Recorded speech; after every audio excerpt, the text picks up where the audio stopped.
مجھے جنازے پر بلایا۔ میں پہلے کبھی جنازے پر نہیں گئی تھی اور نہ ہی کبھی میت کو دیکھا تھا۔ مجھ پر حملہ کر کے مجھے بری طرح پیٹا گیا۔ انہوں نے میری کار چرا لی جو سک میرے پاس تھی۔ انہوں نے میری رقم چھین لی۔ خدا مجھے نہیں معلوم تو ہے یا نہیں، لیکن اگر تو ہے، اور میں حیران رہ گئی۔ واو!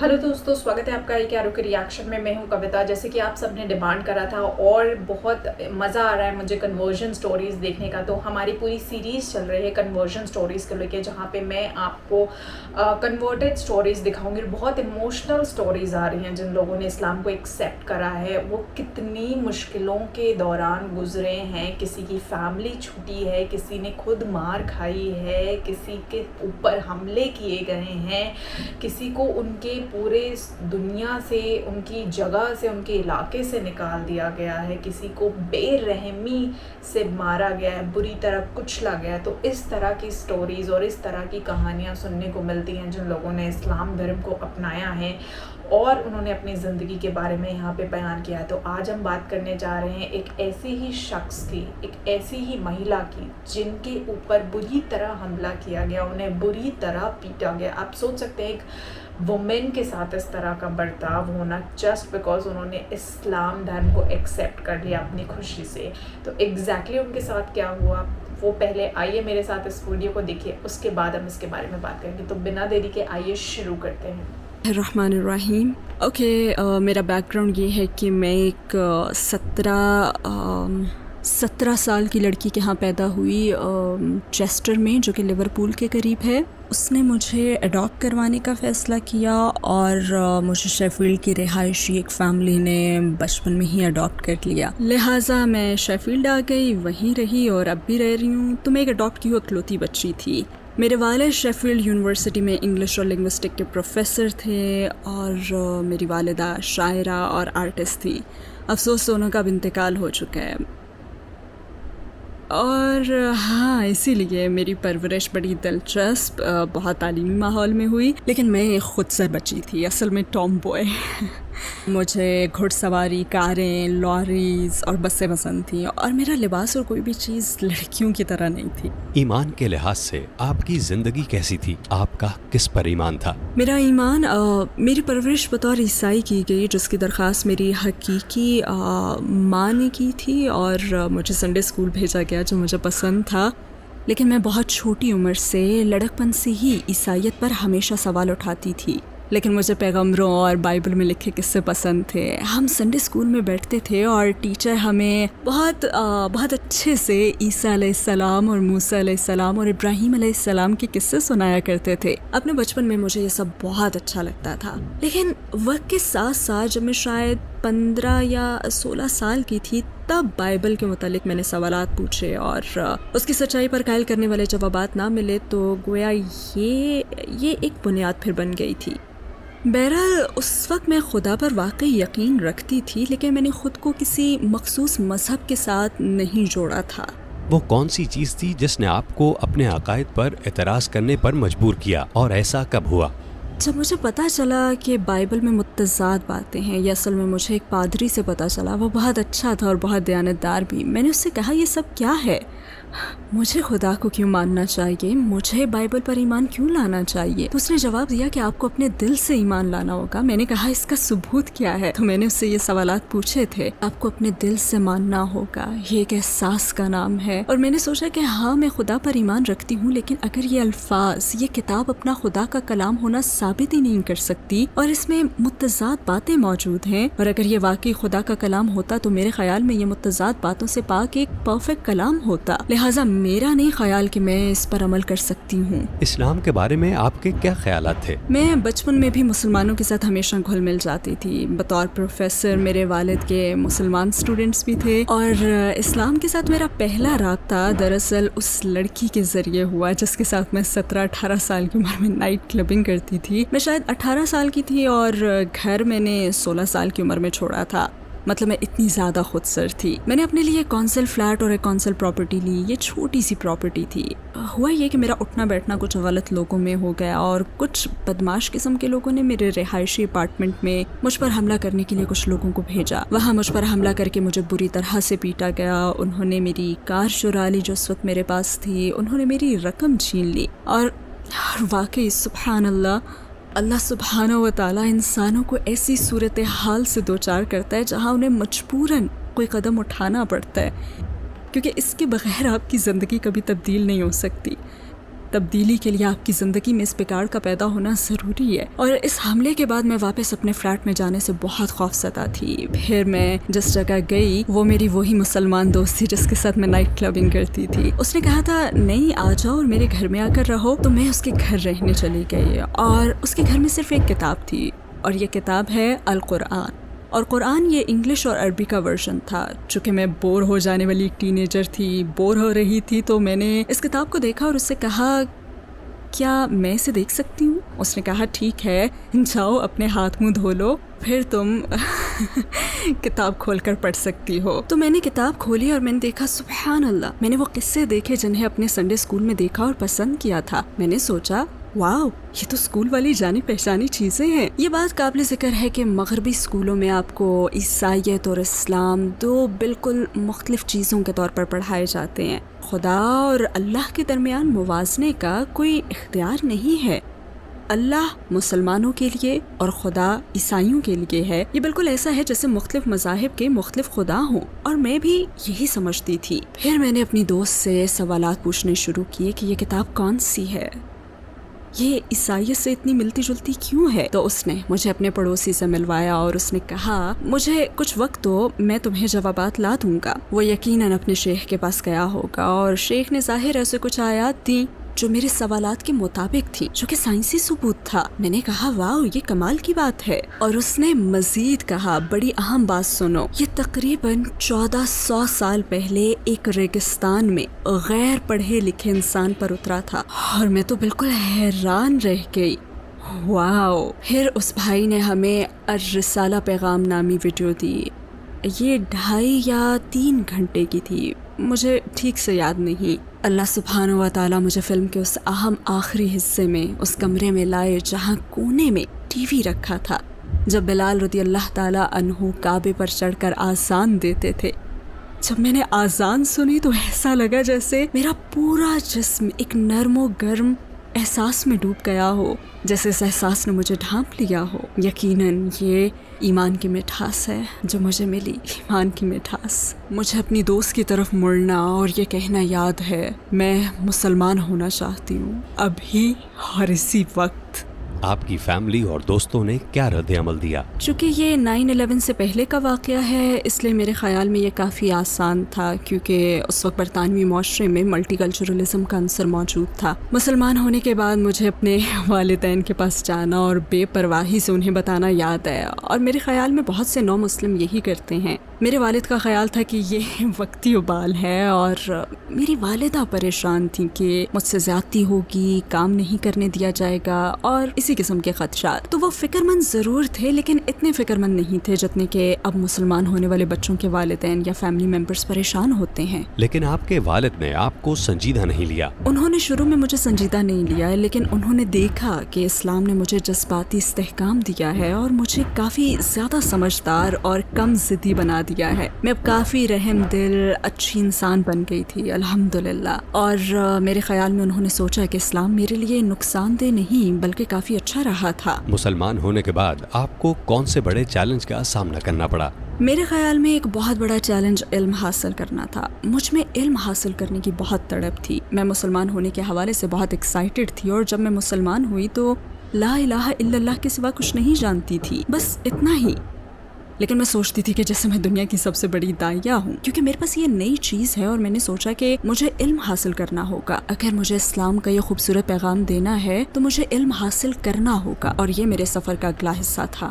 آپ یہ علم کہاں سے حاصل کر سکتی تھی اور آپ کی جستجو کا نتیجہ کیا نکلا؟ میری جستجو بڑی حد تک روحانی جستجو تھی، لیکن اس وقت مجھے یہ احساس نہیں ہوا۔ اب ہم تنہائی کی اجنبیت کا خیال دل میں لاتے ہیں، اور بہت سے مسلمان نو مسلم اس احساس اور تنہائی کے تجربے پر کافی منفی انداز میں بات کرتے ہیں، اور بس آخری چند سالوں میں ہی مجھے اس کا احساس ہوا کہ اللہ سبحانہ و تعالیٰ نے یہ احساس مجھے عطا کیا ہے، اور اس کا تجربہ کرنا انتہائی ضروری ہے، کیونکہ جب آپ مسلمان ہوتے ہیں یا جب آپ اپنی روحانیت کا سفر شروع کرتے ہیں تو آپ اس موڑ پہ آ جاتے ہیں جہاں سب سے پہلے آپ دوسروں سے مدد مانگتے ہیں۔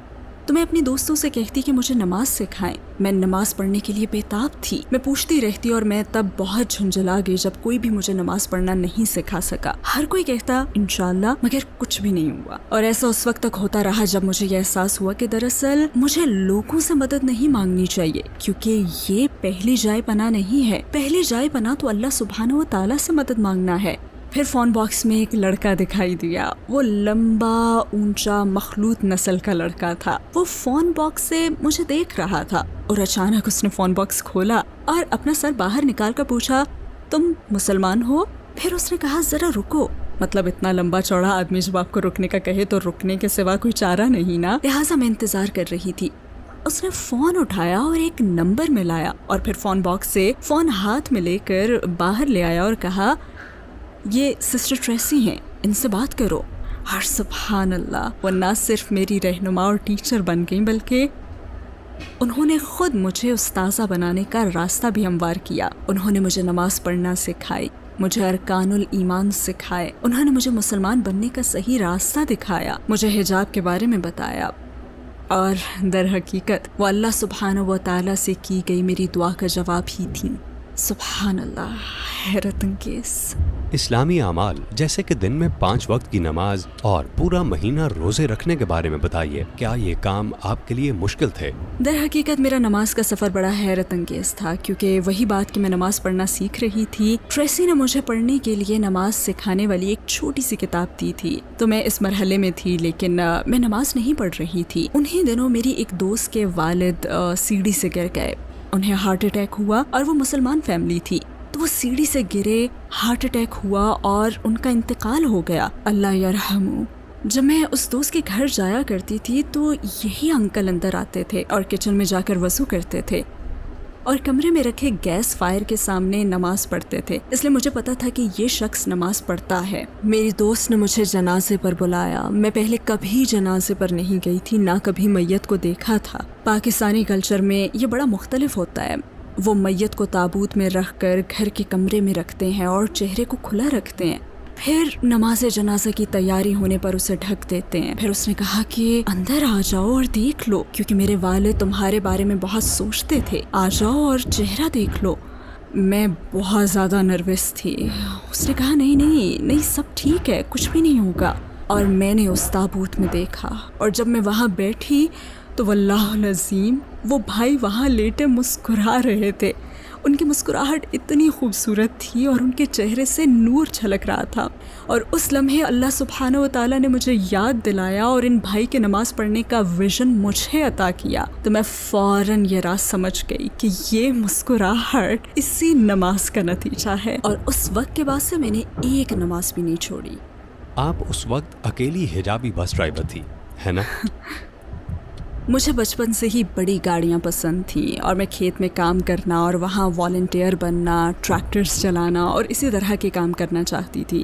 مجھے یہ سب بہت پسند تھا، اور جب میری عمر گاڑی چلانے کے قابل ہو گئی، UK میں بس چلانے کے لیے آپ کی عمر 21 ہونی چاہیے۔ میں پہلے ہی مسلمان ہو چکی تھی اور حجاب پہنتی تھی، لیکن میں نے سوچا حجاب مجھے بس چلانے سے کیوں روکے گا۔ الحمدللہ میں آگے بڑھی اور پھر اس بس اسٹیشن پر گئی اور وہاں جا کر اصرار کیا کہ مجھے ایک درخواست فارم چاہیے۔ اس میں کامیابی کے لیے آپ کے سامنے 2 رکاوٹیں ہوتی ہیں، بلکہ 3۔ سب سے پہلی تو یہ کہ آپ ایک عورت، بلکہ بہت کم عمر عورت ہیں، دوسری آپ حجاب پہننے والی مسلمان عورت ہیں، تو آپ کو ان تمام رکاوٹوں سے گزرنا ہوتا ہے، اور پھر آپ کو مسلم کمیونٹی کی رکاوٹوں سے بھی گزرنا ہوتا ہے، جیسے کہ حرام پولیس جو آپ کے پاس آئیں گے اور کہیں گے او تم حجاب پہن کر یہ کیا کر رہی ہو، اور تم مردوں کے ساتھ گھل مل رہی ہو، اور اسی طرح کی چیزیں۔ دراصل میرے گروپ میں باقی سارے ٹرینیز مرد تھے اور میں ایک اکیلی تھی جس نے پہلی مرتبہ ٹیسٹ پاس کیا تھا۔ آپ نے اپنا ایمان کیسے قائم رکھا؟